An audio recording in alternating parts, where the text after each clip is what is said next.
Hello, my friends. It's Mrs. Egan. Here I am. Hi. How is everybody? So, one of the things that I've been doing when I've been reading is reading books off of a list that I have.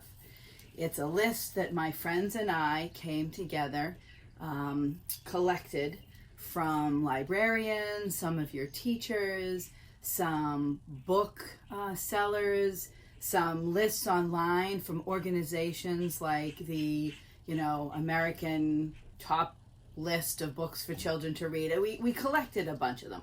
We put them together and then we decided which ones we thought really were the most important ones. Because there's hundreds, by the way. I just want you to know there's hundreds.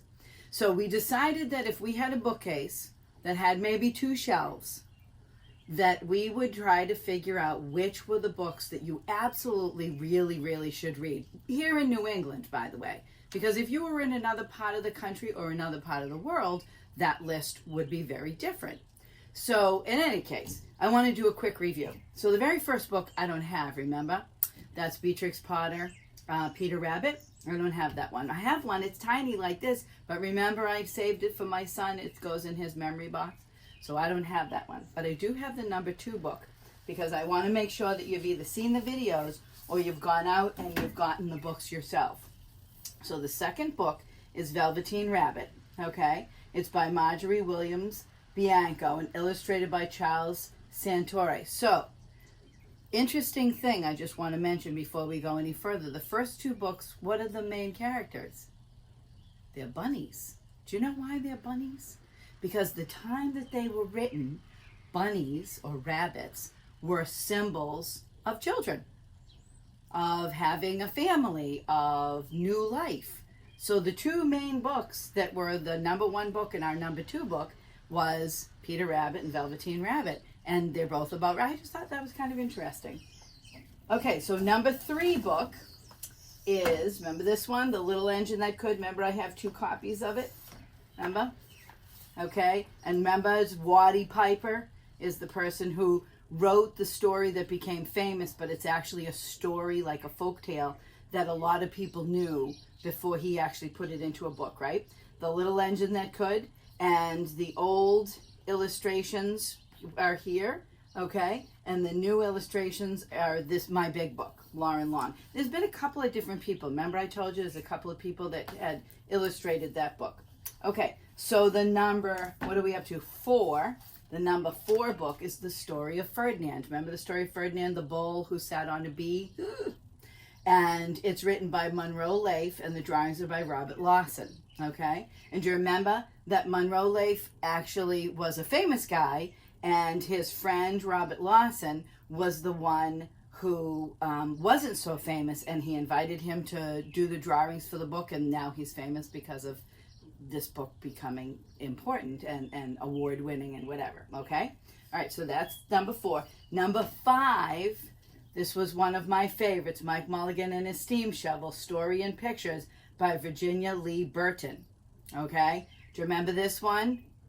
Remember I told you that when you go see Are You My Mother, there's also a steam shovel in that story too?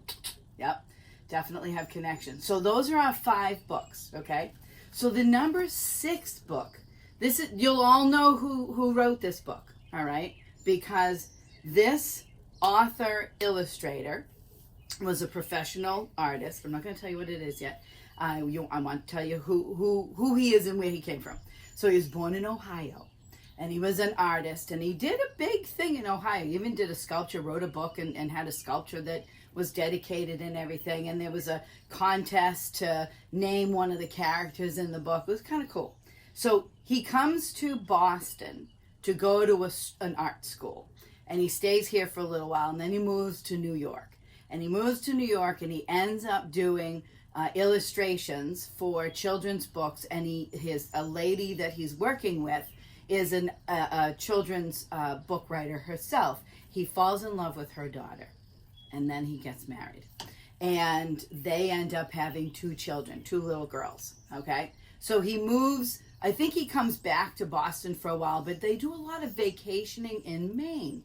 So a lot of his stories, 4 of the 7 or 9 that he published and wrote all by himself, they are placed in Maine, and the rest of them are on the coast of New England. Okay, so does anybody know what the official children's illustrated book is for Massachusetts?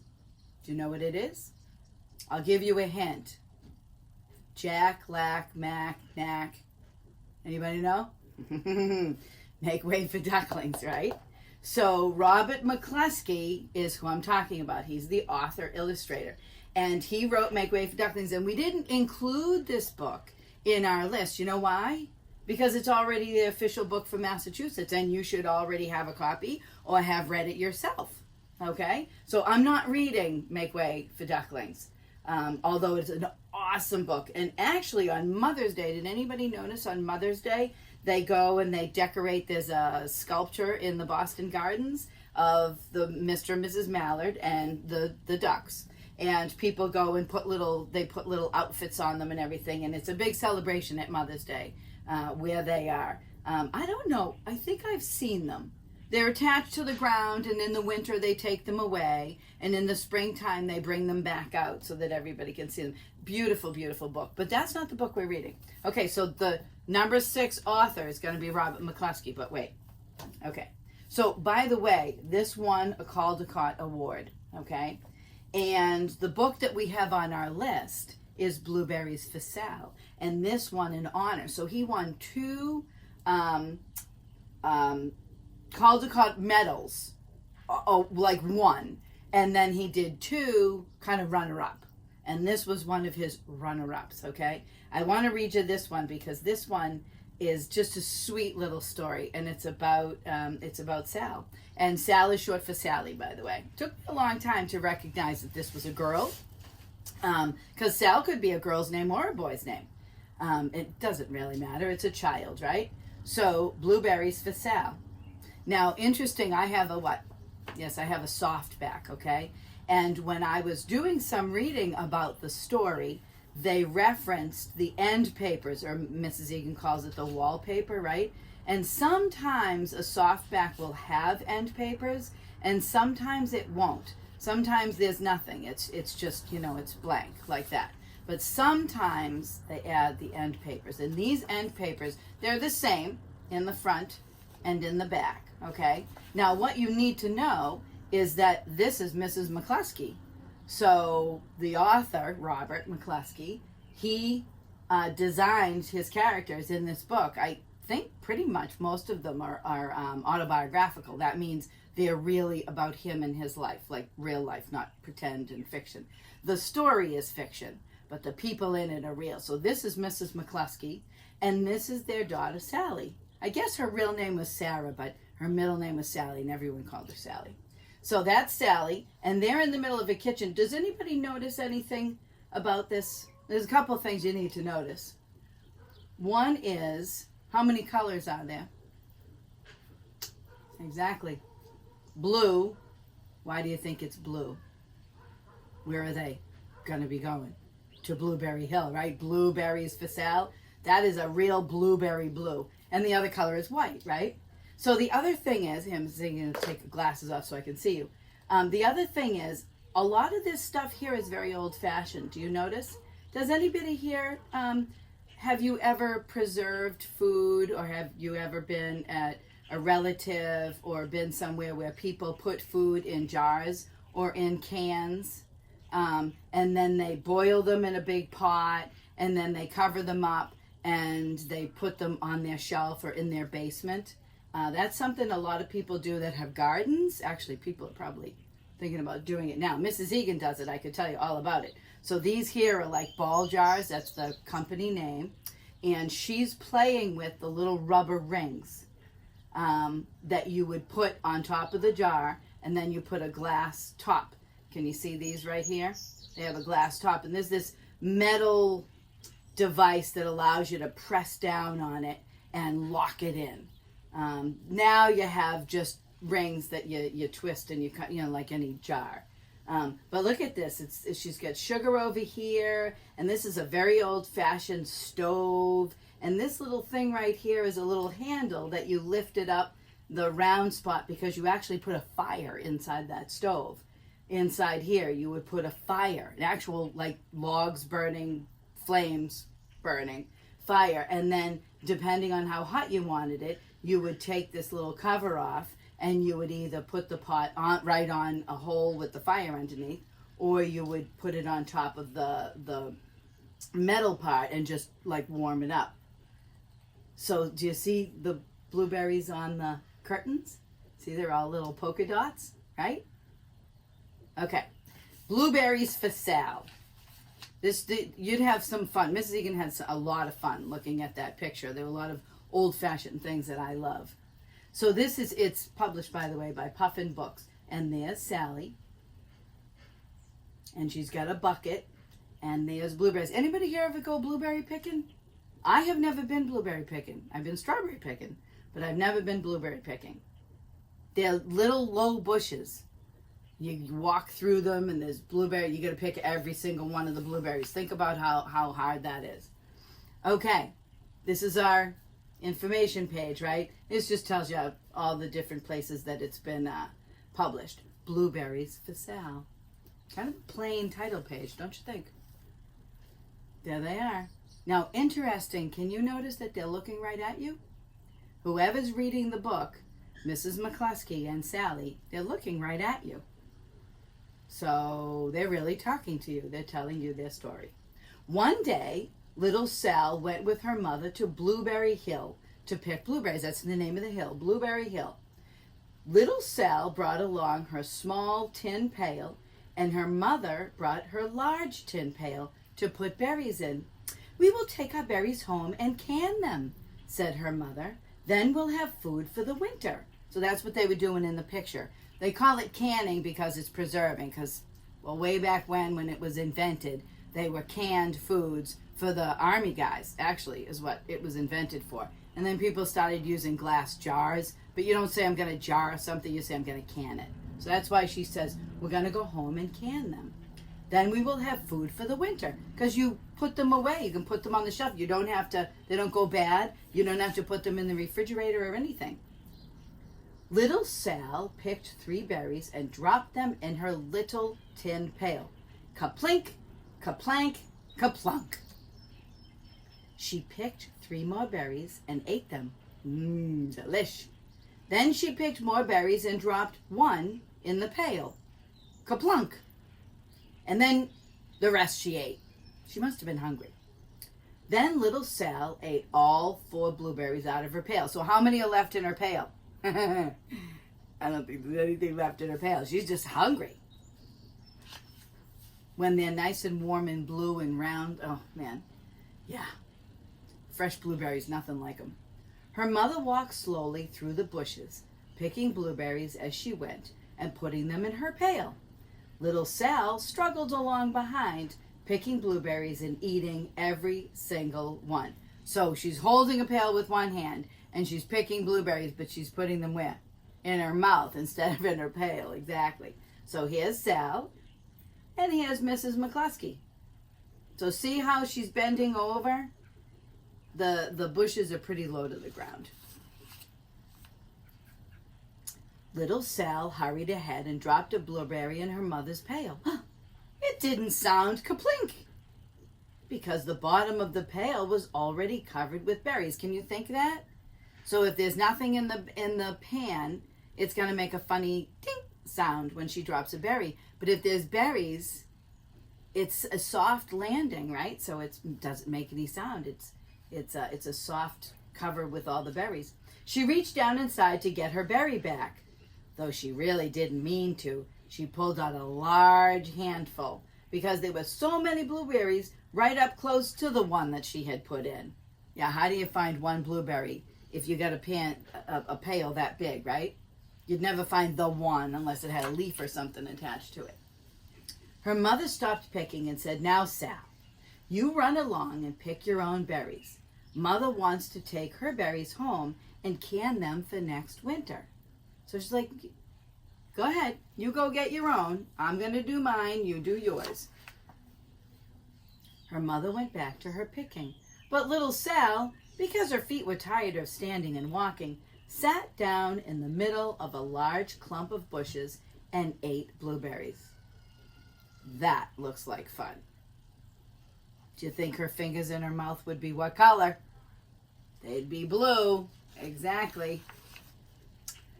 On the other side of Blueberry Hill, Little Bear came with his mother to eat blueberries. Little Bear, she said, eat lots of berries and grow big and fat.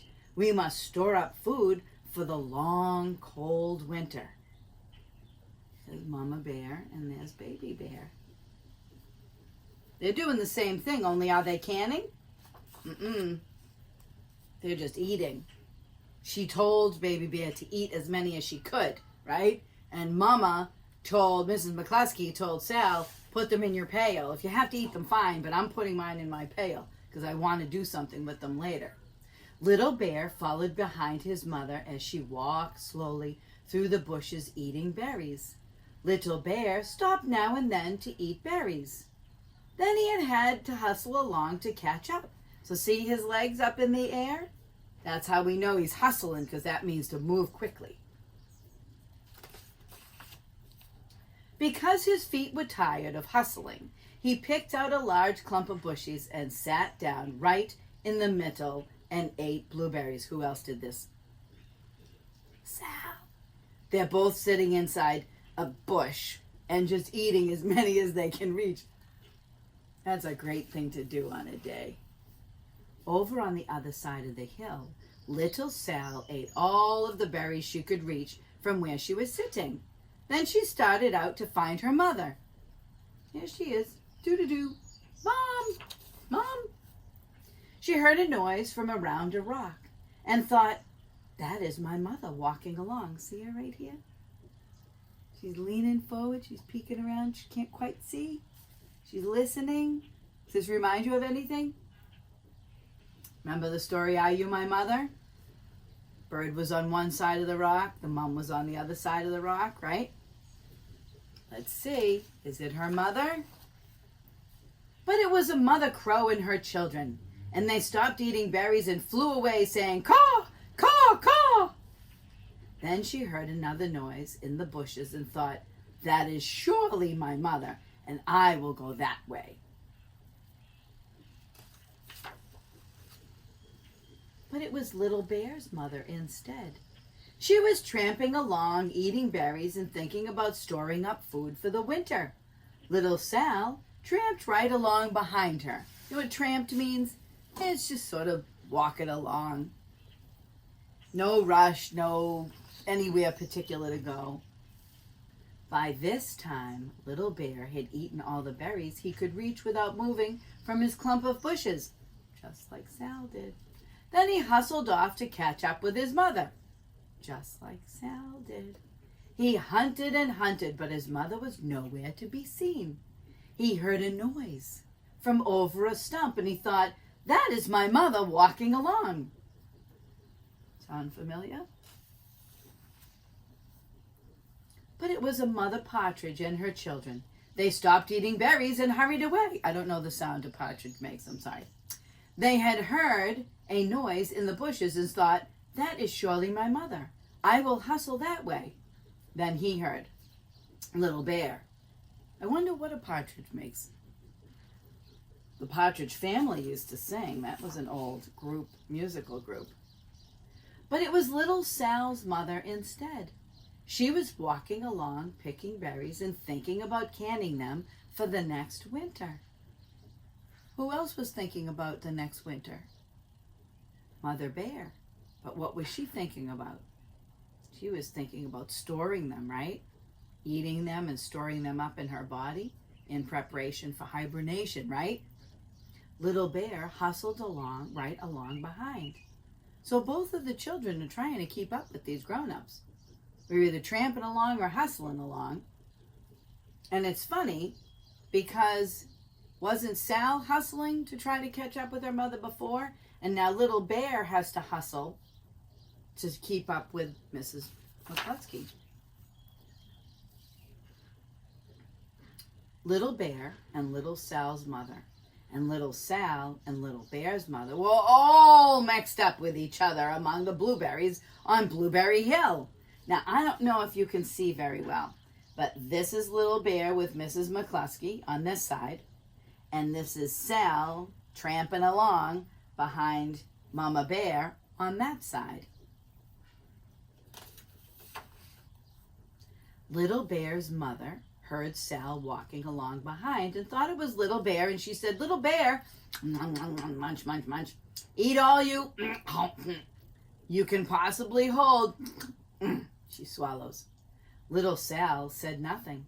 She picked 3 berries and dropped them, kaplink, kaplank, kaplunk, in her small tin pail. 'Cause why? There's nothing in her pail, right? She was sitting in the bushes eating. Kaplink, kaplank, kaplunk. What do you think Mrs. Bear is going to do?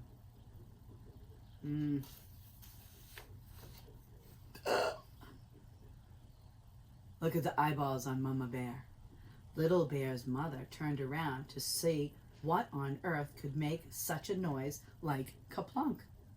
"Grump!" she cried, choking on a mouthful of berries. "This is not my child. Where is Little Bear?" She took one good look and she backed away. She was old enough to be shy of people, even a very small person like Sal, like little Sal. Then she turned around and she walked off very fast to hunt for Little Bear. Well, because that's not her little bear. And that's a person, that's a human. And bears generally, animals generally are afraid of us, which is too bad, but that's nature. Little Sal's mother heard Little Bear tramping along behind and thought it was Little Sal. She kept right on picking and thinking about canning blueberries for next winter.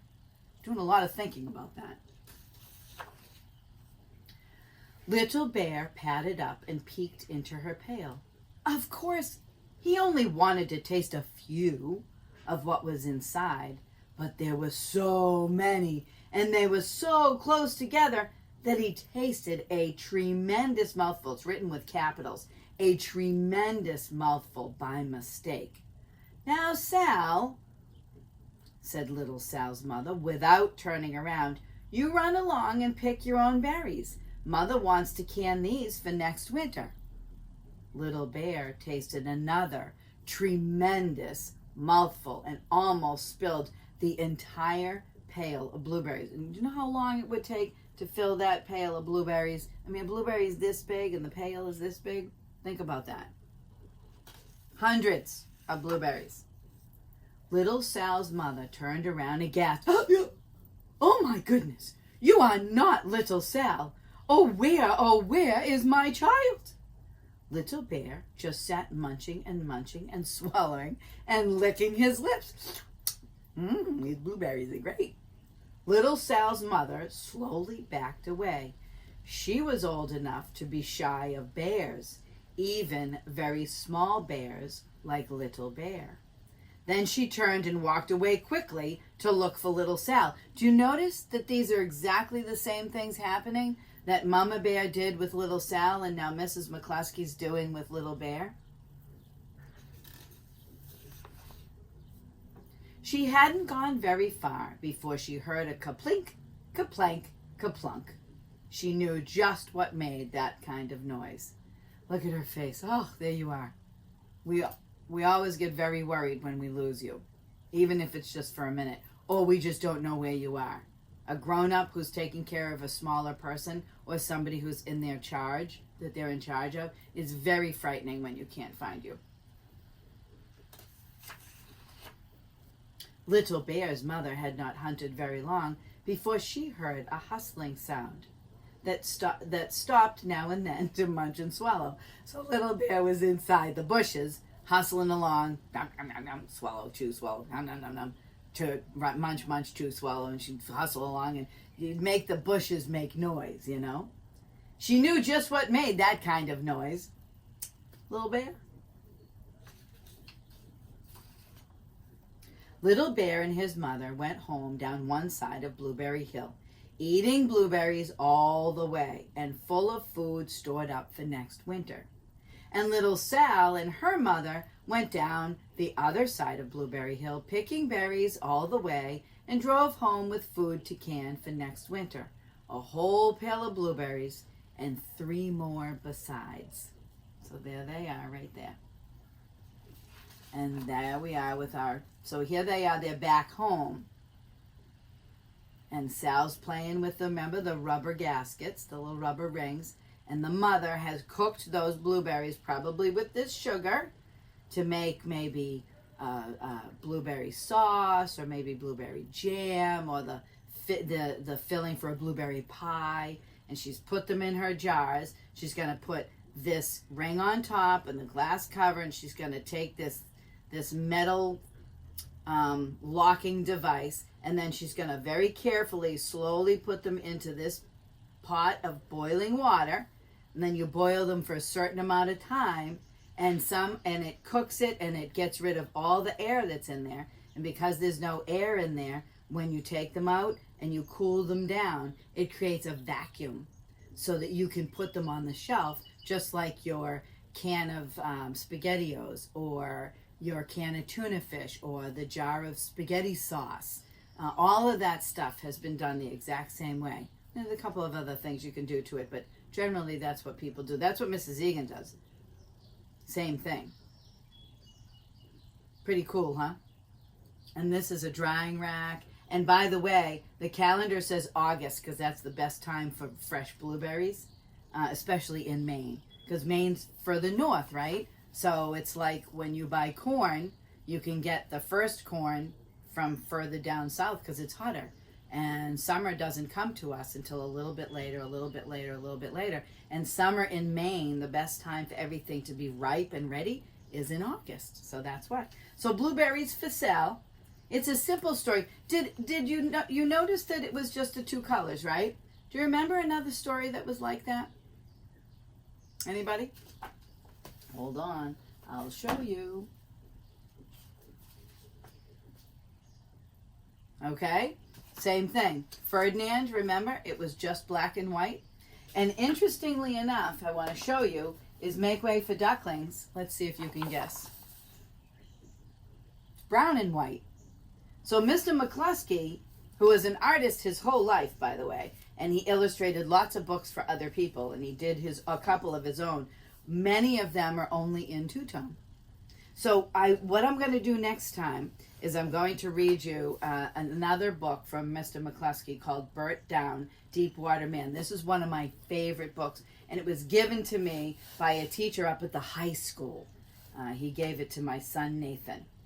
I'll read this one next time. But in the meantime, I'd like to see if you guys can all go and check and see if you have a copy of Make Way for Ducklings. And if you don't, you need to at least get, that's like a number 1 thing you can give somebody who's having a baby or a birthday present or something like that. Because it is, what did I say? It's the official book from Massachusetts, right? Okay, so that was number 6, correct? In our list. Okay, I'll do Burt Down another time, and then the next one, well, you'll know this person without any trouble. Okay, have a great day. I'll see you later. Bye-bye.